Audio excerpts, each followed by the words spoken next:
வணக்கங்க. நான் வந்து இன்னைக்கு சந்தைக்கு போயிட்டு வந்தேன். மார்க்கெட் எங்கள் ஊரில் எப்போவுமே திங்கக்கிழமை தான். இந்த வாழைத்தண்டு வாங்கினேன். ஆனால் பசங்க எல்லோரும் நாளைக்கு பீக்கங்காய் ஊறுகாய் தான் வேணும் அப்படின்னு சொல்லி கேட்குறாங்க. இந்த வாழைத்தண்டு வாங்கினேன். ஃப்ரிட்ஜெலாம் இருக்குது வீட்டில், ஆனால் நான் ஃப்ரிட்ஜை யூஸ் பண்ணுறதில்ல. இதுதான் வந்து ஃப்ரிட்ஜ் எங்களுக்கு. இதுக்குள்ளே தான் எல்லா காய்கறியும் வச்சுக்கிறது. மேக்ஸிமம் ஃப்ரிட்ஜ் யூஸ் பண்ண மாட்டேன். இந்த வந்து பீக்கங்காய் வந்து அரை கிலோ நின்றுச்சுங்க, 30 ரூபாய் எங்கள் ஊரில். உங்கள் ஊரில் எவ்வளோன்னு விலை கண்டிப்பாக வந்து கமெண்ட் பண்ணுங்கள். யாருமே வீடியோவை பார்த்துட்டு கமெண்ட் பண்ண மாட்டேறீங்க, சப்ஸ்கிரைப் பண்ண மாட்டேறீங்க. அதெல்லாம் கொஞ்சம் ஃபாலோ பண்ணால் தான் நாங்கள் அடிக்கடி போடுற வீடியோலாம் உங்களால் பார்க்க முடியும். லைக் பண்ணுங்கள், மறந்துடாதீங்க. இது வந்துட்டு பீக்கங்காய் எங்கள் ஊரில் வந்துட்டு அரை கிலோ வந்துட்டு 30 ரூபா. அண்ட் தென் இந்த வாழைப்பூ வந்து 20 ரூபா. இது வந்து தங்கச்சி வந்து வாங்கினாங்க, தங்கச்சி வாங்கி கொடுத்தாங்க. நாளைக்கு வாழைப்பூ குழம்பு தான் வைக்கலான்னு நான் பார்க்குறேன். ஆனால் பசங்க வந்து பீக்கங்காய் ஊறுகாய் தான் வேணும் அப்படின்னு சொல்லி கேட்குறாங்க.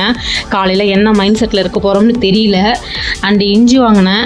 எங்களுக்கு வந்து டீ காஃபியை விட என்ன பிடிக்கும் அப்படின்னா சாயா தான் அதிகமாக பிடிக்கும். அதனால் வந்துட்டு சாயாக்காக இஞ்சி வந்து 1/4 கிலோ 20 ரூபா தான். எங்கள் ஊரில் வந்து 1/4 கிலோ இஞ்சி 20 ரூபா. புது இஞ்சாக இருக்குது. 1/4 கிலோ வந்து 20 ரூபா. அவ்வளோதான். இந்த பை 2 பை கொண்டு போனோம் சந்தைக்கு.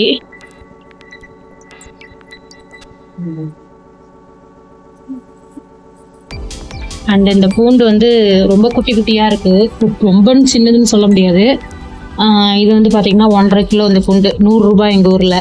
உங்கள் ஊரில் எவ்வளோன்ட்டு கமெண்ட் பண்ணுங்கள். இது வந்து 1.5 கிலோ பூண்டு 100 ரூபா. இன்னொன்று வந்து கொஞ்சம் பெரிய சைஸ், இதை விட பெரிய சைஸ் இருந்தது வந்து 1 கிலோ 100 ரூபான்னு இருந்துச்சு. இந்த சைஸ் வந்து நாங்கள் காராமந்தி செய்யலான்னு இருக்கோம். ஸ்நாக்ஸ் எதுவும் இல்லை ஸ்கூல் கொண்டு போகிறதுனால, அதனால சரி காராமந்திக்கு யூஸ் பண்ணிக்கலாம் அப்படின்னு சொல்லிட்டு சின்ன சின்ன பூண்டாக வாங்கிக்கிட்டோம்.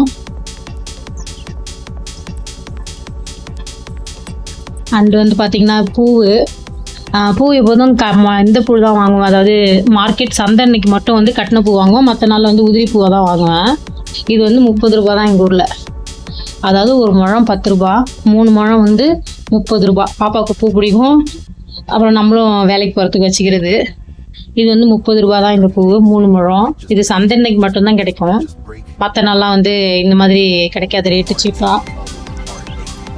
அதுக்கப்புறம் பார்த்திங்கன்னா பாவக்காய் வந்து 1/4 கிலோ வாங்கினா 20 ரூபா, அரை கிலோ வாங்கினா 30 ரூபான்னாங்க. நான் வந்துட்டு அரை கிலோவே வந்து 30 ரூபாய்க்கு வாங்கிட்டேன். தம்பிக்கு பாவக்காய்னா ரொம்ப பிடிக்கும் என் பையனுக்கு, அதனால் பாவக்காய் வந்து அரை கிலோ வாங்கிக்கிட்டேன் 30 ரூபாய்க்கு. அந்த தக்காளி தான் வந்து ரேட்டு ஜாஸ்தியாக இந்த மாதிரி இருந்துச்சு. 1.5 கிலோ 50 ரூபான்னு சொன்னாங்க. ஸோ வந்துட்டு அரை கிலோ மட்டும் 20 ரூபாய்க்கு வாங்கிக்கிட்டேன்.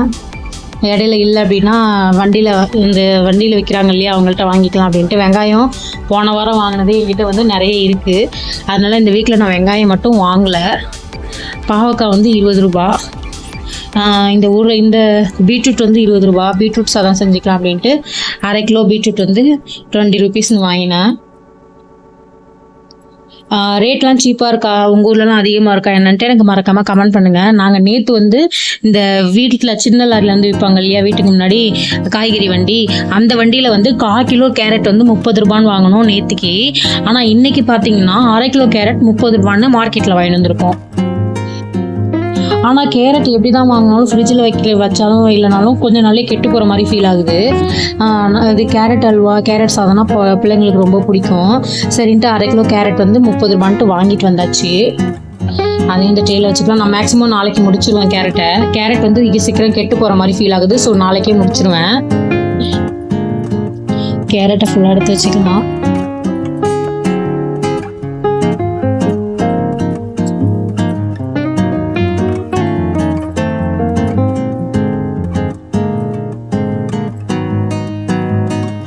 நாளைக்கு பீக்கங்காய் வேணுங்கிறாங்க, கேரட்டும் நாளைக்கு முடிச்சாகணும். அண்ட் வந்து பார்த்தோம்னா வாழைப்பூவும் வந்து எனக்கு பிடிக்கும். வாழைத்தண்டு இருக்குது, அதை வேற சமைக்கணும். இதெல்லாம் வந்து என்னைக்கு எப்படி சமைக்க போகிறோன்னு தெரியல. லைவில் பார்க்கலாம். நீங்கள் மார்னிங் டெய்லி லைவ் வந்துடுங்க. லைவ் வந்து ஒரு 5 o'clockலேருந்து கண்டினியூ பண்ணலாம் அப்படின்னு பிளான் பண்ணியிருக்கேன்.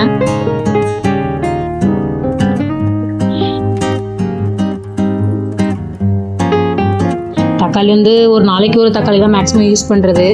சட்னி வைக்கும்போது மட்டும் தக்காளி வந்து வாங்கலாம், 1 கிலோவே வாங்கலாம். ஆனால் வந்து பார்த்திங்கன்னா ஒன்றும் அவ்வளோ இதுவாக நல்லா இருக்கிற மாதிரி தெரியல. இந்த மாதிரி எல்லாத்துலேயுமே வந்து ஒரு மாதிரி புள்ளியாக இருக்குது, சீக்கிரம் வீணாக போயிடுமோ அப்படின்னு ஒரு ஃபீல் ஆச்சு. அதனால எனக்கு கொஞ்சம் வாங்க பயமாக இருந்தது.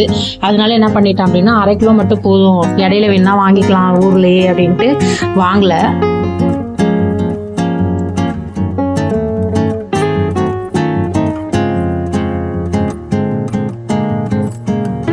எல்லாத்தையும் அடிக்காச்சு ட்ரேயில். அண்ட் வந்து வெண்டைக்காய் இருக்குது. வெண்டைக்காய் வந்து 1/2 கிலோ 20 ரூபாய் எங்கள் ஊரில். நல்லா இருந்துச்சு, காய் நல்லா ஃப்ரெஷ்ஷாக இருந்துச்சு, அதனால வாங்கிட்டேன்.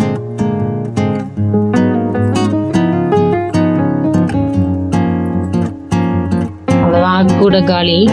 பூண்டு மட்டும் வெளியில் வந்து ஓப்பன் பண்ணி வைக்கணும். வாழைப்பூ வந்து எனக்கு ரொம்ப பிடிக்கும், ஆனால் பிள்ளைங்க வந்து அந்த அளவுக்கு சாப்பிட மாட்டாங்க. அதனால் குழம்பா வைக்கலாமா பொரியலாக பண்ணலாமான்னு தெரியல. இது வந்து எனக்கு என்ன டவுட்டாக இருக்குன்னா, இது ஃப்ரெஷ் வாழைப்பூ தானான்னு தெரியல. ஏன்னா இந்த மாதிரி ரொம்ப வந்து இந்த மாதிரி இருக்குது, இப்படி தான் இருக்குமா, நம்ம வீட்டில் ஒடிக்கலாம் இந்த மாதிரி ஆகிற மாதிரி தெரியல. இது வந்து ஃப்ரெஷ்ஷாக தான் இருக்குது அப்படின்னு சொல்லிட்டு உங்களுக்கு தெரிஞ்சால் கமெண்ட் பண்ணுங்கள். அண்ட் காயை எல்லாமே ட்ரேயில் அடுக்கி வச்சிட்டோம். அண்ட் பூவை கொண்டு போய் ஃப்ரிட்ஜில் வைக்கணும். இது ஒரு 2 நாளைக்கு பாப்பாவை நான் வச்சுக்கலாம். சாதம் ரெடி ஆயிட்டாதாங்க, ரெடி ஆயிடுச்சு. அவ்வளோதான் இன்னைக்கு. பாய்ங்க. மறக்காம வந்து சேனல் லைக் பண்ணுங்க. தேங்க்யூ. சாப்பிடுமா.